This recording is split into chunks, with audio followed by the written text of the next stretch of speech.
Mi hermana me drogaba para declararme loca y robarme la casa de mi padre. Descubrí que mi propia hermana y mi mejor amiga estaban planeando internarme en un hospital psiquiátrico para quedarse con la herencia de mi padre mientras yo las escuchaba detrás de la puerta de la cocina. Y en ese momento me di cuenta de que mi vida entera era una mentira construida por las personas que más amaba. Mi nombre es Zuleika, tengo 32 años y hace apenas 6 meses perdí a mi padre, Elian. Él era un hombre muy trabajador que logró construir un patrimonio sólido, incluyendo una casa de campo preciosa y una cuenta de ahorros que nos dejó a mi hermana Dalila y a mí. El problema es que mi papá siempre supo que Dalila era, bueno, especial para gastar el dinero. Por eso, en su testamento, me dejó a mí como la administradora de los bienes. Yo debía aprobar cada gasto que ella quisiera hacer hasta que cumpliera los 35 años. Desde el día que se leyó el testamento, la actitud de Dalila cambió por completo. Ella siempre fue la consentida, la que obtenía todo con un berrinche, y que yo tuviera el control de su dinero la volvió loca de rabia. Pero lo que yo no sabía era hasta dónde era capaz de llegar. Al principio, me dolió en el alma verla tan distante, así que dejé que mi mejor amiga de toda la vida, Samara, se mudara conmigo para no sentirme tan sola. Samara era mi apoyo, mi confidente, o eso creía yo. Me decía que Dalila solo necesitaba tiempo, que ella me ayudaría a suavizar las cosas. Sin embargo, a las pocas semanas de que Samara llegara a la casa, empecé a sentirme muy mal. Me daban mareos terribles, se me olvidaban las cosas y a veces me despertaba a mitad de la noche sin saber cómo había llegado a la sala o al jardín. No podía creerlo, yo siempre he sido una mujer súper sana y centrada. Zuleika, te ves fatal, neta parece que estás perdiendo la cabeza, me decía Samara mientras me entregaba un té de tila todas las noches. Tal vez es el estrés por la muerte de tu papá, pero ayer te encontré hablando sola en el pasillo.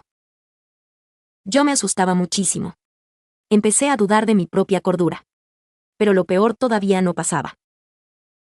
Un viernes por la tarde, regresé antes de mi cita con el doctor porque el consultorio estaba cerrado. Entré a la casa por la puerta de servicio para no hacer ruido, porque me dolía mucho la cabeza. Cuando estaba por llegar a la cocina, escuché las risas de Dalila y Samara. Me quedé helada cuando oí lo que decían. ¿Ya le pusiste las gotas hoy?, preguntó Dalila con una voz llena de malicia. Sí, se las puse en el jugo del desayuno. Por eso anda toda atontada. Hoy en la mañana ni siquiera recordaba que ya había desayunado, respondió Samara. Me quedé de piedra. Mi mejor amiga, la persona en la que más confiaba, me estaba drogando. Perfecto. El abogado ya tiene los papeles listos. Solo necesitamos que el doctor que contactamos firme el peritaje de que no es apta mentalmente para administrar la herencia. En cuanto la internemos en la clínica de San Judas, yo tomo el control de todo y nos vamos de viaje, tal como prometimos, dijo mi hermana. Sentí que se me rompía el corazón en 1000 pedazos. No solo me estaban robando, estaban destruyendo mi salud mental y mi reputación por unos cuantos millones de pesos. Pero ahí fue cuando todo se volvió peor. ¿Y qué vamos a hacer con Uriel?, preguntó Samara. Uriel es mi prometido, llevábamos 3 años de novios y se supone que nos casaríamos en diciembre. Ay, Samara, no seas tonta. Uriel ya está de nuestro lado. Él sabe que si Zuleika queda fuera del juego, él y yo podremos estar juntos sin escondernos y con el dinero de mi papá de por medio. Él solo está esperando a que la encierren para mudar sus cosas a mi departamento, soltó Dalila con una carcajada que me dio escalofríos.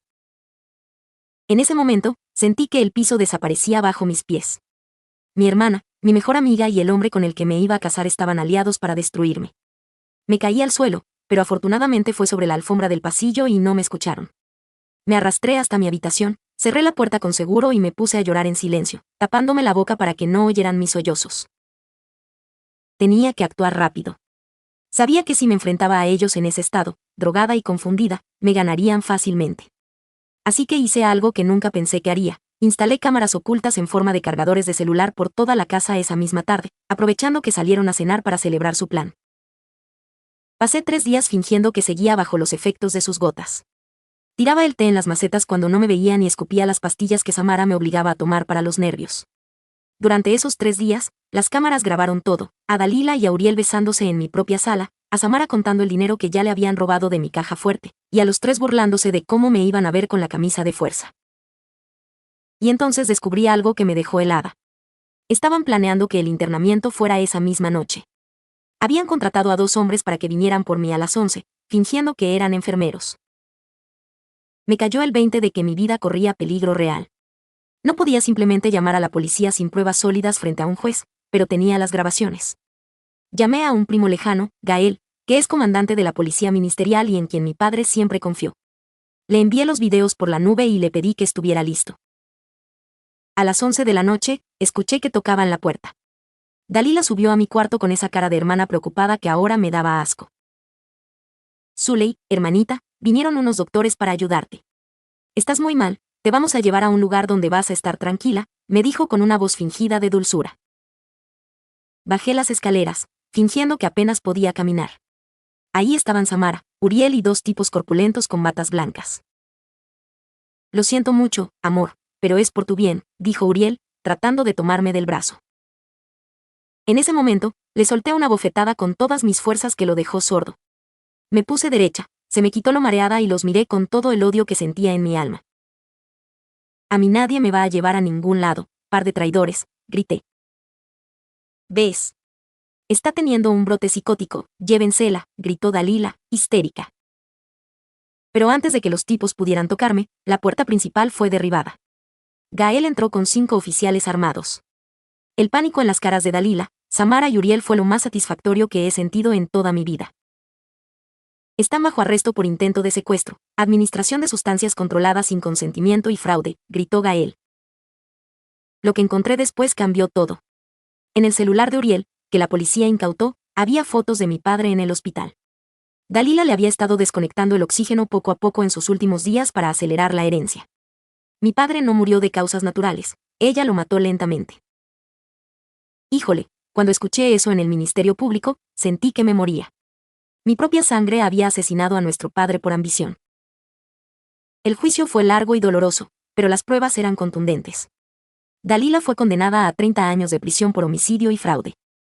Samara y Uriel están cumpliendo 10 años por complicidad y tentativa de secuestro. Hoy vivo sola en la casa de mi padre. A veces me despierto asustada, pensando que alguien va a entrar a darme de beber algo, pero luego veo el jardín que tanto amaba mi papá y me siento en paz.